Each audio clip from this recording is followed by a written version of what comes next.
Uninterruptible power supplies for supplying very critical loads such as computers used for controlling important processes, some medical equipments, etc. It may be necessary to use UPS. These provide protection against power outages as well as voltage regulation during power line over voltage and under voltage conditions. These are also excellent in terms of suppressing incoming line transients and disturbances. ഇതിൽ നമ്മൾ UPS uninterruptible power supplies use ചെയ്യുന്ന എന്തിനാ? നമുക്ക് എന്തെങ്കിലും power outages ഉണ്ടായി കഴിഞ്ഞാൽ continuous supply ആവശ്യമുള്ള കേസിലൊക്കെ നമ്മൾ UPS യൂസ് ചെയ്യുന്നുണ്ട്. അപ്പൊ ഇതിനകത്തുള്ള മെയിൻ എലമെന്റ്സ് എന്ന് പറയുന്നത് ഒരു ബ്ലോക്ക് ഡയഗ്രാം വരച്ച് നോക്കി കഴിഞ്ഞാൽ എന്തൊക്കെയാ? ഒരു റെക്ടിഫയർ എന്ത് ചെയ്യും? Single phase or 3 phase AC എന്ത് ചെയ്യും? DC ആക്കി കൺവേർട്ട് ചെയ്യും. അതെന്ത് ചെയ്യും? DC ബാറ്ററിയിലോട്ട് സ്റ്റോർ ചെയ്യും. അതേ സമയത്ത് ഈ DC ഒരു ഇൻവെർട്ടർ യൂസ് ചെയ്ത് AC ആക്കി കൺവേർട്ട് ചെയ്യും. പിന്നെ ഈ AC എന്ത് ചെയ്യും? ഫിൽട്ടർ ചെയ്ത് ലോഡിലോട്ട് സപ്ലൈ ചെയ്യും. ഇതാണ് ഒരു ഇൻവെർട്ടറിനകത്ത് നടക്കുന്ന ഓപ്പറേഷൻ. AC റെക്ടിഫൈ ചെയ്ത് DC ആക്കി ബാറ്ററിയിൽ സ്റ്റോർ ചെയ്യും. അതേസമയം എന്ത് ചെയ്യും? ഇൻവെർട്ടർ AC ആക്കി ഫിൽട്ടർ ചെയ്ത് ലോഡിലോട്ട് അപ്ലൈ ചെയ്യും. ഇതില് മെയിൻ ആയിട്ടും 3 ടൈപ്പ് ഇൻവെർട്ടേഴ്സ് ആണുള്ളത്. ഒന്ന് short break UPS, second one no break UPS, third one line interactive UPS. ഇതിൽ first one short break UPS or offline UPS. The load get disconnected from the power source for a short duration of the order of 4 to 5 milliseconds. Hence the name short break UPS. In situation where short interruptions in supply can be tolerated, short break UPS is used. ഇതിനകത്ത് എന്താ? ഈ UPSനകത്ത് power outages, supply failure വന്നു കഴിഞ്ഞാൽ, supply ഇല്ലാത്ത സമയത്ത് എന്ത് ചെയ്യും? Load എന്ത് ചെയ്യും? ഒരു 4 to 5 milliseconds ലോഡിലോട്ട് സപ്ലൈ ഉണ്ടായിരിക്കില്ല. അതുകൊണ്ടാണ് ഇതിനെ ഷോർട്ട് ബ്രേക്ക് UPS എന്ന് പറയുന്നത്. അപ്പൊ ഈ ഷോർട്ട് ബ്രേക്ക് UPS എവിടേക്കാ യൂസ് ചെയ്യുക? കണ്ടിന്യൂസ് പവർ സപ്ലൈ ആവശ്യമുള്ള സ്ഥലത്ത് യൂസ് ചെയ്യില്ല. അതായത് നമുക്ക് എന്തെങ്കിലും ചെറിയ പവർ ഔട്ടേജസ് വന്നു കഴിഞ്ഞാലും കുഴപ്പം ഉണ്ടാവാത്ത അപ്ലിക്കേഷൻസിലൊക്കെയാണ് നമ്മൾ ഈ ഷോർട്ട് ബ്രേക്ക് UPS യൂസ് ചെയ്യാറ്. ഇതിനകത്തുള്ള എലമെന്റ്സ് എന്ന് പറയുന്നത് മെയിൻ AC സപ്ലൈന് ഒരു റെക്ടിഫയർ യൂസ് ചെയ്ത് DC ആക്കി കൺവേർട്ട് ചെയ്യും. DC എന്ത് ചെയ്യും?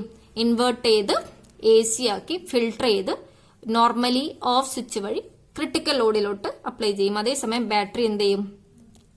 ചാർജ് സ്റ്റോർ ചെയ്യും. ഇപ്പൊ നോർമൽ വർക്കിംഗ് കേസിൽ ഈ നോർമലി ഓഫ് സ്വിച്ച് ഓപ്പൺ കണ്ടീഷനിലായിരിക്കും. പവർ ഈ നോർമലി ഓൺ സ്വിച്ച് വഴി ക്രിട്ടിക്കൽ ലോഡിലോട്ട് സപ്ലൈ ചെയ്യുകയായിരിക്കും ചെയ്യുക.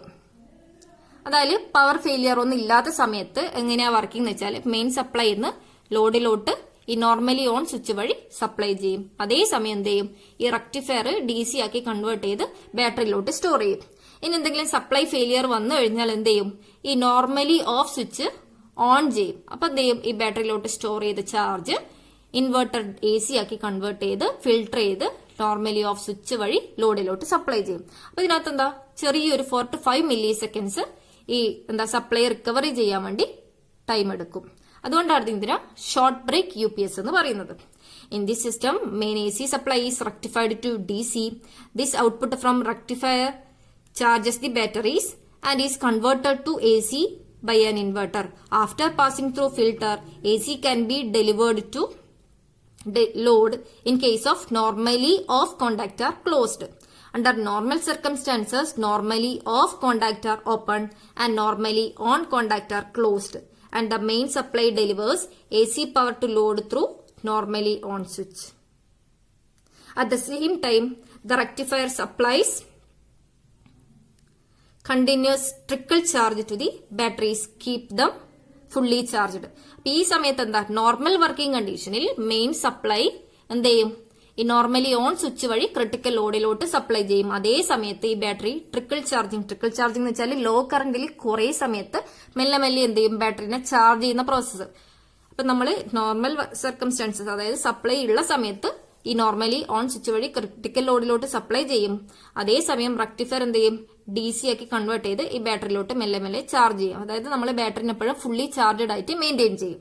ഇനി എന്തെങ്കിലും സപ്ലൈ ഫെയിലിയർ വന്നു കഴിഞ്ഞാൽ, in the event of power outages, normally off switch is turned on and batteries delivers AC power to critical load through the inverter and filter when main supply and through the normally off switch. When the main AC supply appears, critical load get connected through normally on switch. ഇതിൽ വീണ്ടും supply വന്നു കഴിഞ്ഞാൽ എന്ത് ചെയ്യും, വീണ്ടും ഈ ലോഡിലോട്ടുള്ള supply ഏത് വഴിയായിരിക്കും, ഈ നോർമലി ഓൺ സ്വിച്ച് വഴി തന്നെയായിരിക്കും. ഇതാണ് short break UPS. Second one, no break UPS or online UPS. When no break supply is required, no break UPS is used. ഇതിൽ മെഡിക്കൽ എക്യുപ്മെന്റ്സിലൊക്കെ എന്താ സപ്ലൈ ഫെയിലിയർ വന്നു കഴിഞ്ഞാൽ ഇപ്പൊ ഏതെങ്കിലും പേഷ്യൻസിന്റെ ഇപ്പൊ ലൈഫ് അതിലാണ് ഉള്ളതെങ്കിൽ എന്താ അവിടെയൊക്കെ പവർ ഔട്ടേജസ് വന്നു കഴിഞ്ഞാൽ ശരിയാവില്ല. അപ്പൊ ആ ഒരു കേസിലൊക്കെ നമ്മൾ ഏത് UPS യൂസ് ചെയ്യുക, no break UPS. In this system, main AC supply is rectified and the rectifier delivers power to maintain the required charge on the batteries. The rectifier also supplies power to inverter continuously, which is then given to AC load through filter and normally on switch. In case of supply failure, batteries at once take over with a no breakover supply to the critical load. In case of inverter failure is detected, load is switched on to the main AC supply by turning on the normally off switch and opening normally on switch. ഇതിനകത്ത് no break UPSനകത്ത് normally off switch ഇതായിരിക്കും, normally on switch ഈ ഒരു രീതിയിലായിരിക്കും. ഇതില് continuous ആയി supply കൊടുക്കുന്ന എങ്ങനെയായിരിക്കും, മെയിൻ സപ്ലൈ നിന്ന് റെക്ടിഫൈ ചെയ്ത് അതിനെ ഇൻവേർട്ട് ചെയ്ത് ഫിൽട്ടർ ചെയ്ത് നോർമലി ഓൺ സ്വിച്ച് വഴി ക്രിട്ടിക്കൽ ലോഡിലോട്ട് സപ്ലൈ ചെയ്യും. അതേ സമയത്ത് ബാറ്ററി എന്ത് ചെയ്യും, ചാർജ് സ്റ്റോർ ചെയ്യും.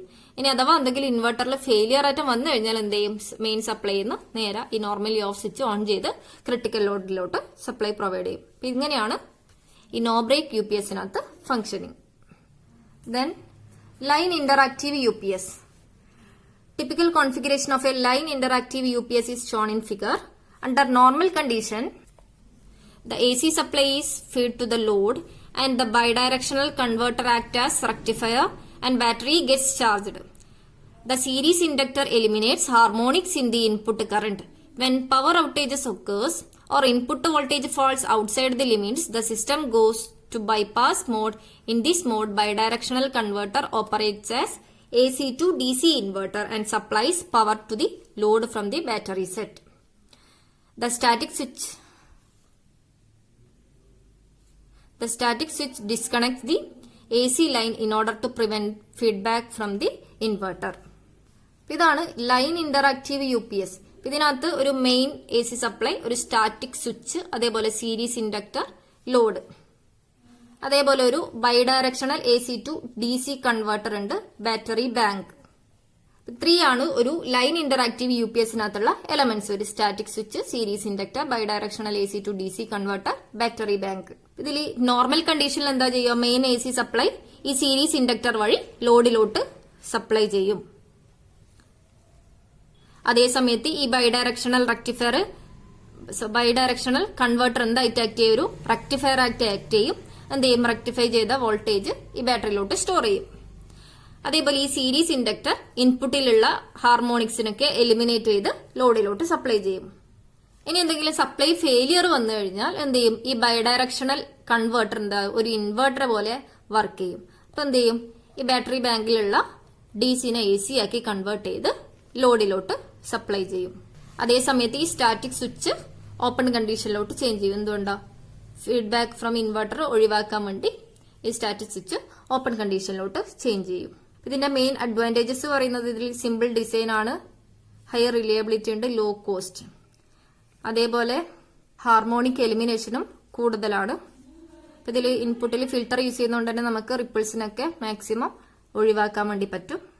ഇതിനകത്തുള്ള ഡിസഡ്വാൻറ്റേജ് എന്ന് പറയുന്നത് ഫ്രീക്വൻസി റെഗുലേഷന് വേണ്ടിയുള്ള പോസിബിലിറ്റി ഇതിനകത്തില്ല. ഇത്രയാണ്